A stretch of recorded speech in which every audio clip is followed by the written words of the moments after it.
À tous ceux qui pouvaient s'en inquiéter, eh bien non, la Covid n'aura pas la peau de la réforme des retraites. C'est le ministre de l'économie qui l'a rappelé très clairement ce week-end sur BFM TV. La réforme aura lieu dès la fin de la crise. Bonjour Xavier Timbaud. Bonjour Julien. Directeur de l'OFCE. On va parler du fond évidemment dans une seconde, mais finalement, pourquoi Bruno Le Maire il nous remet ça sur le tapis là comme ça? Pourquoi maintenant?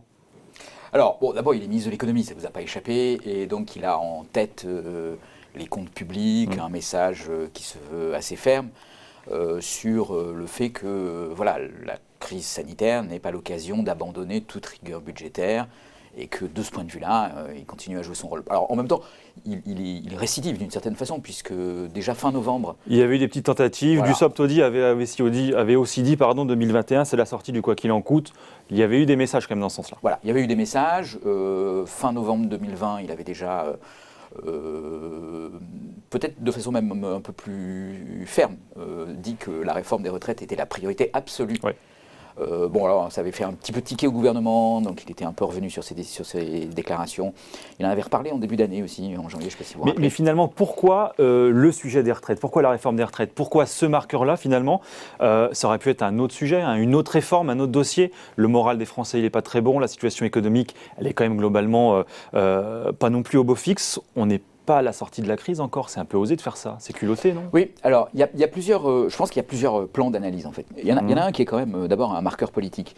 Ça ne vous a pas échappé. Bruno Le Maire, il vient plutôt de la Macronie de droite, on va dire, ou de la droite qui s'est rapprochée de la Macronie. C'est un ancien républicain. Un ancien républicain. Et la thématique des retraites chez les républicains a toujours été une thématique très importante. C'est un marqueur de la droite. Voilà, c'est un marqueur de la droite. Il y a des élections qui se profilent.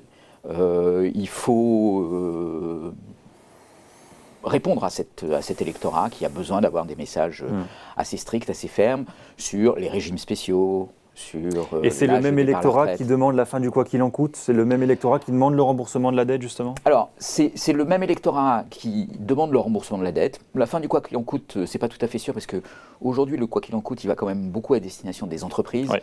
Et donc, il y a tout le spectre des patrons d'entreprises et des patrons de petites entreprises ou de moyennes entreprises. Mais c'est paradoxal, parce que c'est quand même le message qui fait passer, là. Oui, mais alors disons que le quoi qu'il en coûte, il est dans un contexte très particulier, avec l'idée qu'il va falloir que ça s'arrête. Maintenant, ce n'est pas une remise en cause des dépenses au titre de la crise sanitaire. Mais c'est dire, voilà, demain, il va se passer ça. Et puis, il y a un autre message en creux, alors qui est peut-être un peu plus compliqué à faire passer, mais qui est, pourquoi parler des retraites? Parce que c'est ne pas parler des impôts, en fait. Voilà. Et donc, c'est dire, oui, il y a un problème de compte public, mais je ne sais pas si vous vous rappelez, il y a quelques jours, il y a un sondage qui indiquait que 50% des Français pensaient qu'il y aurait une augmentation des impôts. Oui. Voilà. Donc là, à l'issue de la crise. Bruno Le Maire, il est dans une position qui consiste à dire, on n'augmentera pas les impôts, et donc c'est sur les retraites qu'on va trouver ce qu'il faut pour combler les déficits publics. Je vous trouve un petit peu dur avec ça, parce que le régime des retraites, il est quand même déficitaire. Aujourd'hui, 234 milliards d'euros en 2020, c'est le corps qui nous le dit récemment. Il y a quand même une urgence. Et quand Bruno Le Maire nous dit « ce n'est plus tenable », ce n'est plus tenable aujourd'hui la situation. Est-ce qu'elle est vraiment tenable? Alors là, aujourd'hui, il y a un déficit du régime de retraite qui est lié au fait qu'il y a moins de cotisations sociales, un chômage qui augmente, donc tout un tas de circonstances conjoncturelles qui touchent quand même directement la question des retraites. Ensuite, effectivement, dans les projections à moyen terme, il y a un certain nombre d'éléments qui sont apparus et qui sont beaucoup moins optimistes qu'ils ne pouvaient l'être il y a quelques années sur le fait qu'effectivement, il y avait probablement un déséquilibre persistant des régimes de retraite, dans un contexte en plus où il faut anticiper la dépendance et donc où les charges, globalement, ont plutôt tendance à augmenter. Donc oui, remettre cette question-là sur le tapis est probablement inévitable. La vraie question, c'est le timing, c'est-à-dire qu'on n'est pas sorti de la crise, c'est ce qui avait été dit à Bruno Le Maire quand il était sorti sur cette question en novembre dernier. On n'est pas sorti de la crise, donc est-ce que c'est vraiment le moment de lancer ces débats? Alors voilà, la seule chose à dire, c'est si c'est un contre-feu pour dire voilà comment nous n'augmenterons pas les impôts, ça peut se justifier de ce point de vue. Alors, sur le fond, Bruno Le Maire nous disait donc ce week-end, donc une interview sur BFM TV, il faut que tous collectivement nous acceptions de travailler plus longtemps. C'est ce qu'expliquait donc Bruno Le Maire. Presque un an plus tard, parce que la réforme avait été abandonnée autour du 4 mars, avant le premier confinement. Finalement, reculer l'âge de départ, ça reste le sujet incontournable, y compris à la lumière de ce qui nous est arrivé cette année? Alors, c'est assez intéressant parce que, je ne sais pas si vous vous rappelez, mais quand Emmanuel Macron avait mis la question des retraites sur la table, l'argument principal, c'était de dire qu'il faut changer de système pour aller vers un système plus égalitaire, une réforme en plus profondeur. Clair et plus égalitaire. Voilà, plus clair, plus égalitaire, avec un système à points.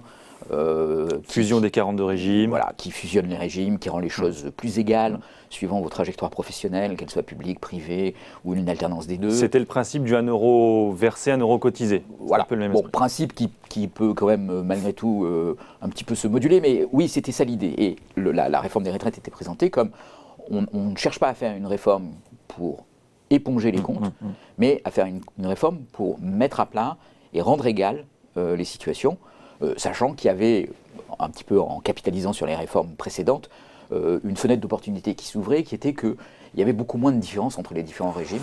Mais très rapidement, le Premier ministre de l'époque, Édouard Philippe, avait aussi expliqué que c'était quand même une réforme pour rééquilibrer les finances publiques, et notamment justement cette question du régime des retraites. Oui, mais rappelez-vous, c'était la source d'un conflit entre Édouard Philippe et Emmanuel Macron. Et là, Bruno Le Maire reprend en quelque sorte le flambeau d'Édouard Philippe, en insistant et en mettant cette question de l'équilibre des retraites comme le point principal, et non plus, et il ne parle pas d'égalité, il ne parle pas d'équité, il ne parle pas de remise à plat du système. En fait, même il suggère presque que la réforme des retraites pourrait être faite sans remise à plat, avec simplement un objectif de recul de l'âge de la purement retraite, économique, paramétrique, et avec un objectif de compte public. Ce que nous dit aussi le ministre de l'économie, c'est que nous sommes, alors je le cite évidemment, nous sommes le pays développé qui travaille le moins avec le système le plus généreux. Il a raison, le ministre, là. Alors, on est le pays qui travaille le moins avec le système le plus généreux. Il a raison partiellement. Il y a un gros problème de comparaison des régimes de retraite dans le monde. Si on regarde Eurostat nous dit qu'on travaille 1646 heures en France, aux États-Unis, au Royaume-Uni, 1853, en Pays-Bas, c'est 1886. On est quand même largement en dessous de l'Allemagne également, de l'Espagne même. Non, la question est plutôt de savoir, sur le temps de travail, oui. La question est plutôt de savoir sur la générosité.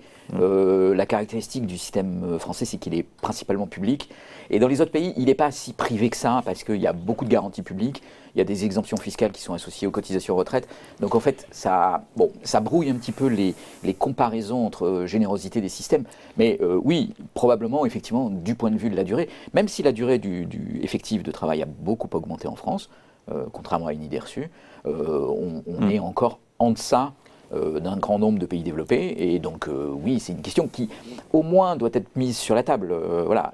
La question est de savoir comment aborder ce débat des retraites. Là, Bruno Le Maire, il l'aborde avec, pour le moment, une seule proposition qui est recul de l'âge de la retraite pour équilibrer. Et justement, est-ce que la crise sanitaire, est-ce que la crise du Covid va finalement un petit peu modifier les fondamentaux de la réforme initiale? Est-ce qu'on va maintenir, par exemple, cette logique de fusion des 42 régimes? Est-ce que, effectivement, la question de l'âge de départ sera peut-être davantage sur la table, par exemple?